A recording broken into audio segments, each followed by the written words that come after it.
ಎಲ್ಲರಿಗೂ ನಮಸ್ಕಾರ. ನಾನು ನಿಮ್ಮ Latha. Welcome back to Latha Venkatesh kitchen. ಇವತ್ತು ನಮ್ಮ ಕಿಚನಲ್ಲಿ ತುಂಬ ಗರಿಗರಿಯಾಗಿರುವ ತುಂಬ ಟೇಸ್ಟಿಯಾಗಿರುವ ಚಕ್ಲಿನ ಯಾವ ರೀತಿ ಮಾಡೋದಂತ ಹೇಳ್ಕೊಡ್ತೀನಿ. ಈ ನಾಗರ ಪಂಚಮಿ ಸ್ಪೆಷಲ್ ಈ ವಿಧಾನದಲ್ಲಿ ಒಂದು ಸಲ ನೀವು ಟ್ರೈ ಮಾಡಿ. ಎಲ್ಲರೂ ತುಂಬ ಇಷ್ಟಪಟ್ಟು ತಿಂತಾರೆ. ಯಾರಾದರೂ ಹೊಸ್ದಾಗಿ ನೋಡ್ತಾ ಇದ್ದರೆ ನನ್ನ ಚಾನಲ್ನ ಪ್ಲೀಸ್ ಸಪೋರ್ಟ್ ಮಾಡಿ. ಹಾಗಾದರೆ ಹೇಗೆ ಮಾಡೋದಂತ ನೋಡೋಣ ಬನ್ನಿ. ಮೊದಲು ಈ ಪಾತ್ರೆಯೊಳಗೆ ಒಂದು ಅರ್ಧ kg ಆಗೋಷ್ಟು ಅಕ್ಕಿ ಹಿಟ್ಟನ್ನ ಸೇರಿಸ್ತಾ ಇದ್ದೀನಿ. ಅಕ್ಕಿ ಹಿಟ್ಟನ್ನ ನಾನು ಕ್ವಾಂಟಿಟಿ ಇಂತ ತೊಗೊಂಡು ಹಾಕ್ತಾಯಿದ್ದೀನಿ.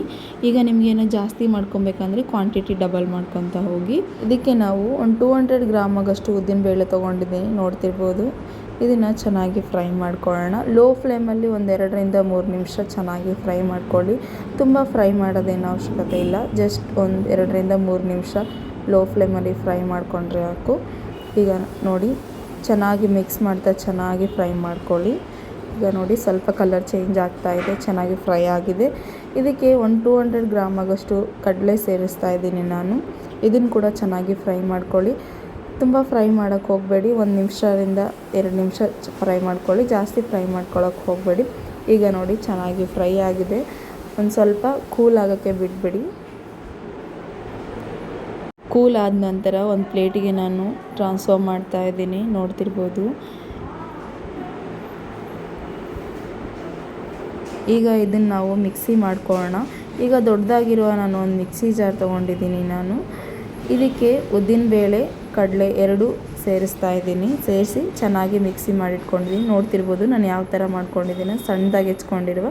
ಇದನ್ನು ಚೆನ್ನಾಗಿ ಜಲ್ಲಡಿ ಮಾಡ್ತಾ ಇದ್ದೀನಿ. ಜಲ್ಲಡಿ ಇಟ್ಕೊಳ್ಳಿ, ಹಾಗಾದರೆ ಗಂಟು ಆಗೋದಿಲ್ಲ. ಹಾಗಾಗಿ ಜಲ್ಡಿ ಮಾಡಿಕೊಂಡ್ರೆ ತುಂಬ ಚೆನ್ನಾಗಿ ಬರುತ್ತೆ ಅಂತ ಅಷ್ಟೇ. ಏನಾದರೂ ಚೆನ್ನಾಗಿ ಮಿಕ್ಸಿ ಆಗಿಲ್ಲ ಅಂತಂದ್ರೂ ಕೂಡ ಉಳಿಯುತ್ತೆ. ಅದಕ್ಕಾಗಿ ನಾನು ಮಿಕ್ಸಿ ಮಾಡ್ಕೊತಾ ಇದ್ದೀನಿ. ಈಗ ನೋಡಿ, ಯಾವುದೇ ಗಂಟಿಲ್ಲದೆ ಸ್ವಲ್ಪ ಉಳಿದಿರೋದನ್ನ ಅದನ್ನು ಡಸ್ಟ್ಬಿನ್ಗೆ ಹಾಕ್ಕೊಳ್ಳಿ. ಈಗ ನೋಡಿ, ನಾವು ಆಲ್ರೆಡಿ ಅರ್ಧ kg ಆಗೋಷ್ಟು ಅಕ್ಕಿ ಹಿಟ್ಟು ಇತ್ತಲ್ವ, ಅದಕ್ಕೆ ಇದನ್ನು ಮಿಕ್ಸಿ ಮಾಡಿಟ್ಕೊಂಡಿರೋದನ್ನ ಸೇರಿಸ್ತಾ ಇದ್ದೀನಿ. ನೋಡ್ತಿರ್ಬೋದು. ಇದನ್ನು ಚೆನ್ನಾಗಿ ಮಿಕ್ಸ್ ಮಾಡ್ಕೊಳ್ಳಿ. ಕಡಲೆ ಹಿಟ್ಟು, ಉದ್ದಿನಬೇಳೆ ಹಿಟ್ಟು, ಅಕ್ಕಿ ಹಿಟ್ಟು ಎಲ್ಲ ಚೆನ್ನಾಗಿ ಮಿಕ್ಸ್ ಆಗಬೇಕು. ಈಗ ಚೆನ್ನಾಗಿ ಮಿಕ್ಸ್ ಮಾಡ್ಕೊಳ್ಳಿ. ಈಗ ನೋಡಿ, ಏನಾದರೂ ಗಂಟಿದ್ರೆ ಅದನ್ನು ಕೂಡ ಚೆನ್ನಾಗಿ ಒಡೆದು ಚೆನ್ನಾಗಿ ಮಿಕ್ಸ್ ಮಾಡ್ಕೊಳ್ಳಿ. ಇದಕ್ಕೆ 1 ಟೇಬಲ್ ಸ್ಪೂನ್ ಆಗೋಷ್ಟು ಉಪ್ಪು ಸೇರಿಸ್ತಾ ಇದ್ದೀನಿ ನಾನು. ರುಚಿಗೆ ಎಷ್ಟು ಬೇಕಾಗುತ್ತೋ ಅಷ್ಟು ಹಾಕ್ಕೊಳ್ಳಿ. ತುಂಬ ಜಾಸ್ತಿ ತಿಂತೀರಂದ್ರೆ ಒಂದು ಸ್ವಲ್ಪ ಜಾಸ್ತಿನೇ ಹಾಕ್ಕೊಳ್ಳಿ. 1 ಟೇಬಲ್ ಸ್ಪೂನ್ ಆಗೋಷ್ಟು ಖಾರದ ಪುಡಿ, 1 ಟೇಬಲ್ ಸ್ಪೂನ್ ಆಗೋಷ್ಟು ಅಜ್ವಾನ ಸೇರಿಸ್ತಾ ಇದ್ದೀನಿ. ಅಜ್ವಾನ ಹಾಕೋದ್ರಿಂದ ಟೇಸ್ಟ್ ಅಂತೂ ತುಂಬ ಚೆನ್ನಾಗಿ ಬರುತ್ತೆ. ತುಂಬ ಫ್ಲೇವರ್ ಕೂಡ ತುಂಬ ಚೆನ್ನಾಗಿರುತ್ತೆ. ಹಾಗಾಗಿ ಒಂದು ಅರ್ಧ ಟೇಬಲ್ ಸ್ಪೂನ್ ಆಗೋಷ್ಟು ಜೀರಿಗೆ ಹಾಕ್ತಾಯಿದ್ದೀನಿ. ಈಗ ಇದನ್ನು ಚೆನ್ನಾಗಿ ಮಿಕ್ಸ್ ಮಾಡ್ಕೊಳ್ಳಿ. 1 ಸ್ಪೂನಿಂದ ನಾನು ಮಿಕ್ಸ್ ಮಾಡ್ತಾಯಿದ್ದೀನಿ. ನಿಮ್ಗೆ ಬೇಕಂದ್ರೆ ಕೈಯಿಂದ ಕೂಡ ಚೆನ್ನಾಗಿ ಮಿಕ್ಸ್ ಮಾಡ್ಕೊಳ್ಳಿ.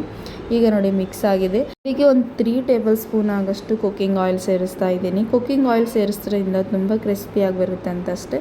1 ಟೇಬಲ್ ಸ್ಪೂನ್ ಆಗೋಷ್ಟು ನಾನು ತುಪ್ಪ ಸೇರಿಸ್ತಾ ಇದ್ದೀನಿ. ತುಪ್ಪ ಹಾಕೋದ್ರಿಂದ ಟೇಸ್ಟ್ ತುಂಬ ಚೆನ್ನಾಗಿ ಬರುತ್ತೆ ಅಂತ ಅಷ್ಟೇ. ನಿಮಗೆ ಸ್ಕಿಪ್ ಮಾಡ್ಕೊಳ್ಳೋದ್ರೆ ಸ್ಕಿಪ್ ಮಾಡ್ಕೊಳ್ಳಿ, ಬಟ್ ಹಾಕಿದರೆ ಟೇಸ್ಟ್ ಅಂತೂ ತುಂಬ ಚೆನ್ನಾಗಿ ಬರುತ್ತೆ. ಈಗ ಎಲ್ಲ ಕಲಿಯೋ ಥರ ಚೆನ್ನಾಗಿ ಮಿಕ್ಸ್ ಮಾಡ್ಕೊಳ್ಳಿ. ಈಗ ನೋಡಿ, ಚೆನ್ನಾಗಿ ಮಿಕ್ಸ್ ಆಗಿದೆ. ಈ ಥರ ಆಗಬೇಕು. ಗಂಟು ಕಟ್ಟಿದರೆ ಸ್ವಲ್ಪ ಹಿಟ್ಟು ಗಂಟು ಕಟ್ಟಬೇಕು. ಆ ಥರ ಚೆನ್ನಾಗಿ ಮಿಕ್ಸ್ ಮಾಡ್ಕೊಳ್ಳಿ. ಯಾವುದೇ ಗಂಟಿಲ್ಲದೆ ಪರ್ಫೆಕ್ಟಾಗಿ ರೆಡಿಯಾಗಿದೆ. ನೋಡ್ತಿರ್ಬೋದು ನೀವು. ನೋಡಿ, ಹಿಟ್ಟು ಗಂಟು ಕಟ್ಟಿದರೆ ಹಿಟ್ಟು ಗಂಟು ಆಗ್ತಾಯಿದೆ. ಈಗ ಇದ್ದರೆ ಪರ್ಫೆಕ್ಟಾಗಿದೆ ಅಂತ ಅರ್ಥ. ಏನಾದರೂ ಗಂಟು ಕಟ್ಟಿಲ್ಲ ಅಂತಂದರೆ ಇನ್ನೊಂದು ಟೇಬಲ್ ಸ್ಪೂನ್ ಆಗೋಷ್ಟು ಕುಕ್ಕಿಂಗ್ ಆಯಿಲ್ ಹಾಕ್ಕೊಂಡು ಮತ್ತೆ ಚೆನ್ನಾಗಿ ಮಿಕ್ಸ್ ಮಾಡ್ಕೊಳ್ಳಿ. ಆಗ ಪರ್ಫೆಕ್ಟಾಗಿ ಬರುತ್ತೆ. ಇದಕ್ಕೆ ಒಂದು ಸ್ವಲ್ಪ ನೀರು ಹಾಕ್ತಿ, ಸ್ವಲ್ಪ ನೀರು ಹಾಕ್ತಾ ಚೆನ್ನಾಗಿ ಮಿಕ್ಸ್ ಮಾಡ್ತಾ ಹೋಗಿ. ಈಗ ನೋಡ್ತಿರ್ಬೋದು ನಾನು ಸ್ವಲ್ಪ ನೀರು ಹಾಕ್ತಾ ಮಿಕ್ಸ್ ಮಾಡ್ತಾ ಇದ್ದೀನಿ. ಈಗ ನೋಡಿ, ಇನ್ನೊಂದು ಸ್ವಲ್ಪ ನೀರು ಹಾಕಿ ಮತ್ತೆ ಚೆನ್ನಾಗಿ ಮಿಕ್ಸ್ ಮಾಡ್ಕೊಳ್ಳಿ. ಈಗ ನೋಡ್ತಿರ್ಬೋದು, ಸ್ವಲ್ಪ ನೀರು ಹಾಕ್ಕೊಳ್ಳಿ. ಒಂದೇ ಸಲ ನೀರು ಹಾಕೋಕ್ಕೆ ಹೋಗಬೇಡಿ, ಯಾಕಂದರೆ ಅದು ಸಿಗಲ್ಲ. ಹಾಗಾಗಿ ಸೇಮ್ ನಾವು ಚಪಾತಿ ಹಿಟ್ಟನ್ನ ಯಾವ ಕನ್ಸಿಸ್ಟೆನ್ಸಿಯಲ್ಲಿ ರೆಡಿ ಮಾಡ್ಕೊತೀವೋ ಸೇಮ್ ಅದೇ ಕನ್ಸಿಸ್ಟೆನ್ಸಿಯಲ್ಲಿ ರೆಡಿ ಮಾಡ್ಕೊಳ್ಳಿ. ಈಗ ನೋಡಿ, ನಾನು ಯಾವ ಕನ್ಸಿಸ್ಟೆನ್ಸಿಯಲ್ಲಿ ಮಾಡ್ಕೊಂಡಿದ್ದೀನೋ ಒಂದು ಪ್ಲೇಟ್ ಮುಚ್ಚಿ ಇಟ್ಬಿಡಿ. ಈಗ ಚಕ್ಲಿ ಮಾಡೋದಕ್ಕೆ ಒಂದು ಕಾಟನ್ ಬಟ್ಟೆ ಹಾಸಿ ರೆಡಿ ಮಾಡಿ ಇಟ್ಕೊಂಡಿದ್ದೀನಿ ನಾನು.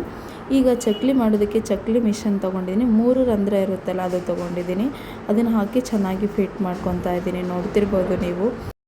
ಈಗ ಸಿಲಿಂಡರ್ ಶೇಪಲ್ಲಿ ಹಿಟ್ಟನ್ನು ನಾನು ತೊಗೊತಾ ಇದ್ದೀನಿ. ನೋಡ್ತಿರ್ಬೋದು ನೀವು. ಈಗ ಸಿಲಿಂಡರ್ ಶೇಪಲ್ಲಿ ಮಾಡಿಟ್ಕೊಂಡಿದ್ದನ್ನು ಈಗ ಚಕ್ಲಿ ಒತ್ತೋ ಮಷಿನ್ ಒಳಗೆ ಇಡಿ. ಈಗ ಮೇಲೆ ಒತ್ತೋದನ್ನ ಇಟ್ಟು ನಿಮ್ಗೆ ಯಾವ ಸೈಜಲ್ಲಿ ಬೇಕೋ ಆ ಸೈಜಲ್ಲಿ ಒತ್ಕೊಳ್ಳಿ. ನೋಡಿ, ಎಷ್ಟು ಪರ್ಫೆಕ್ಟಾಗಿ ಬರ್ತಾಯಿದೆ. ನೋಡ್ತಿರ್ಬೋದು ನೀವು. ನಿಮ್ಗೆ ಯಾವ ಸೈಜಲ್ಲಿ ಬೇಕೋ ಆ ಸೈಜಲ್ಲಿ ಮಾಡ್ಕೊಳ್ಳಿ. ದೊಡ್ಡದು ಬೇಕಾದರೆ ದೊಡ್ಡದು, ಚಿಕ್ಕದು ಬೇಕಾದರೆ ಚಿಕ್ಕದು ಮಾಡ್ಕೊಳ್ಳಿ. ನೀವೇನಾದರೂ ಫಸ್ಟ್ ಟೈಮ್ ಮಾಡ್ತಾಯಿದ್ರೆ ಸ್ವಲ್ಪ ಚಿಕ್ಕದೇ ಮಾಡ್ಕೊಳ್ಳಿ. ಯಾಕಂದರೆ ಅದನ್ನು ತೆಗೆದು ಎಣ್ಣೆಯಲ್ಲಿ ಹಾಕಬೇಕಲ್ವ. ಹಾಗಾಗಿ ನಾನು ಸ್ವಲ್ಪ ಚಿಕ್ಕದಾಗೆ ಮಾಡ್ತಾಯಿದ್ದೀನಿ, ದೊಡ್ಡದಾಗೆ ಮಾಡ್ತಾಯಿಲ್ಲ. ಈಗ ನೋಡ್ತಿರ್ಬೋದು ಎಷ್ಟು ಪರ್ಫೆಕ್ಟಾಗಿ ಎಷ್ಟು ಸಾಫ್ಟಾಗಿ ಬರ್ತಾ ಇದೆ ಅಲ್ವಾ. ಈಗ ಇದೇ ಥರ ಎಲ್ಲ ಚಕ್ಲಿನೂ ರೆಡಿ ಮಾಡಿ ಇಟ್ಕೊಳ್ಳಿ. ಈಗ ನಾನು ಗ್ಯಾಸ್ ಸ್ಟವ್ ಮೇಲೆ ಆಲ್ರೆಡಿ ಆಯಿಲ್ನ ಹೀಟ್ ಮಾಡೋಕ್ಕೆ ಇಟ್ಟಿದ್ದೆ. ಈಗ ಒಂದೊಂದನ್ನೇ ಸೇರಿಸ್ತಾ ಇದ್ದೀನಿ.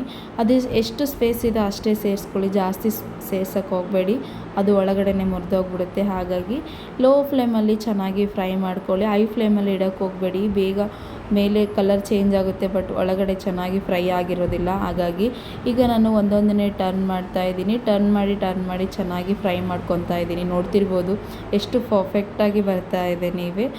ಈಗ ನೋಡಿ ಫ್ರೈ ಆಗಿದೆ, ಚೆನ್ನಾಗಿ ಫ್ರೈ ಆಗಿದೆ ಅಂದರೆ ಬಬಲ್ಸ್ ಎಲ್ಲ ಮೇಲೆ ಬರಲ್ಲ. ಈಗ ನೋಡಿ ಎಷ್ಟು ಪರ್ಫೆಕ್ಟಾಗಿ ರೆಡಿಯಾಗಿದೆ. ಇದನ್ನು ನಾನು ಇನ್ನೊಂದು ಸ್ಟ್ರೈನರ್ಗೆ ಟ್ರಾನ್ಸ್ಫರ್ ಮಾಡ್ತಾ ಇದ್ದೀನಿ, ಆಯಿಲ್ ಎಲ್ಲ ಕೆಳಗಡೆ ಬರುತ್ತೆ ಅಂತ ಅಷ್ಟೇ. ಈಗ ನೋಡ್ತಿರ್ಬೋದು ಎಷ್ಟು ಪರ್ಫೆಕ್ಟಾಗಿ ರೆಡಿ ಇದೆ, ತುಂಬ ಕಲರ್ಫುಲ್ಲಾಗಿ ಕಾಣ್ತಾ ಇದೆ ಅಲ್ವಾ. ನೀವು ಒಂದ್ಸಲ ನಿಮ್ಮ ಮನೇಲಿ ಟ್ರೈ ಮಾಡಿ ಹೇಗಿದೆ ಅಂತ ನನಗೆ ಕಮೆಂಟ್ ಬಾಕ್ಸಲ್ಲಿ ತಿಳಿಸ್ಕೊಡಿ. ಪ್ಲೀಸ್ ಲತಾ ವೆಂಕಟೇಶ್ ಯೂಟ್ಯೂಬ್ ಚಾನಲ್ಗೆ ಸಬ್ಸ್ಕ್ರೈಬ್ ಮಾಡ್ಕೊಳ್ಳಿ, ಶೇರ್ ಮಾಡ್ಕೊಳ್ಳಿ. Thank you for watching. Next ವಿಡಿಯೋದಲ್ಲಿ ಮತ್ತೆ ಸಿಗ್ತೀನಿ. Thank you.